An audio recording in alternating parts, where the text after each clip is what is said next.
আজকে আজকে আমার কাছে কোনো স্ক্রিপ্ট নাই। যেটা দেখে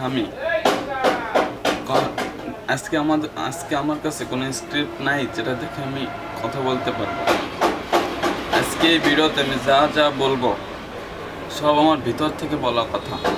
মানে এই কথাগুলো আমি কোথাও লিখেও রাখিনি, মনে মুখস্থ করেও রাখিনি। এই কথাগুলো আজকে আমি একটা স্টোরি বলবো, যেটা আমি ইনস্ট্যান্টলি ভাববো এবং ইনস্ট্যান্টলি বলবো।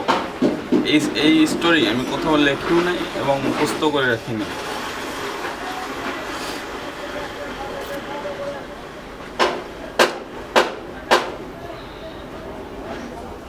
আজকে আমি যে স্টোরিটা বলবো সেটা আমার ইনস্ট্যান্টলি ভাবা হবে। আমি যেটা ভাববো সেটাই ক্যামেরার সামনে বলবো। এটা এক ধরনের লাইভ। এটা দ্বারা খুব ভালো প্র্যাকটিস হয়।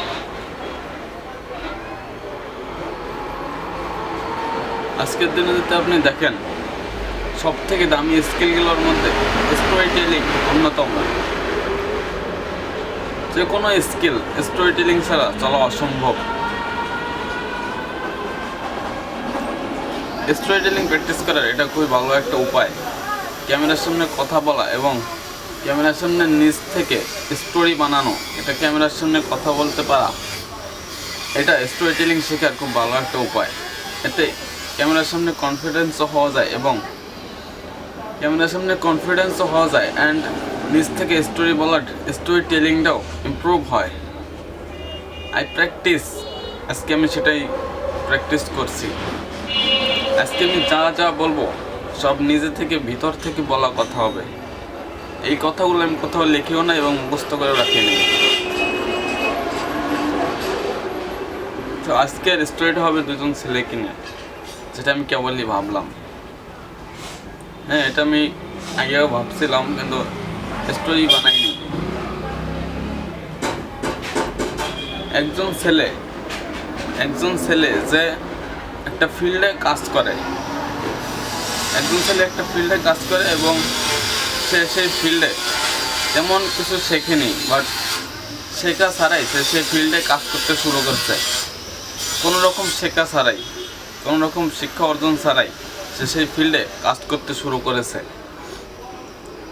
এবং অন্য আরেকজন ছেলে তার বয়সেই সেই ফিল্ডেই সে কাজ করতে চায়, বাট সে আগে শিখতেছে। সে আগেই সেই ফিল্ডে কাজ শুরু করেনি। এখন যে বাইরের যে লোকজন তারা সেই ছেলেটাকে বেশি বাহবা দিচ্ছে, যে শুরু থেকেই কাজ করে যাচ্ছে এবং কিছু না শিখেই কাজ করতেছে। কারণ সে কোনো রকম টাকা খরচা ছাড়াই সে কিছু হলেও টাকা ইনকাম করতেছে সেই ফিল্ড থেকে। এবং সেই ছেলেটা যে শিখতেছে সে আরো টাকা লস করতেছে, কারণ সে টাকা দিয়ে আরো শিখতেছে। সে মানুষটাকে আরো ইনসাল্ট করতেছে যে সে টাকা ইনকাম করতেছে এবং সেই টাকা ব্যয় করে শিখতেছে। সে কতটা বোকা।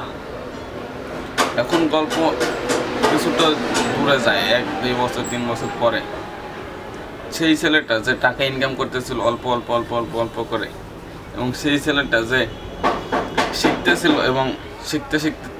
শিখতেছিল এই ফিল্ডে কাজ করার জন্য, এবং অবশেষে তার শেখা শেষ।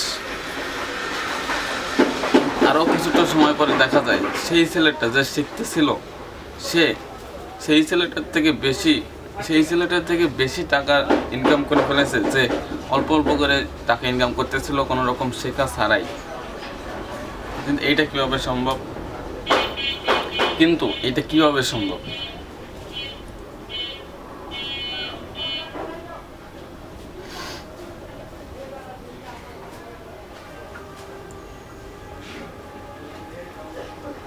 এক সময় যে সেই ছেলেটা যে আস্তে আস্তে শিখতেছিল এবং কাজ করতেছিল এবং টাকা ইনকাম করতেছিল, এক সময় যে সেই ছেলেটা রিপ্লেস হয়ে যায় এবং সেই ফিল্ডে আর কাজ করতে পারে না, তার স্কিল হারিয়ে যায়।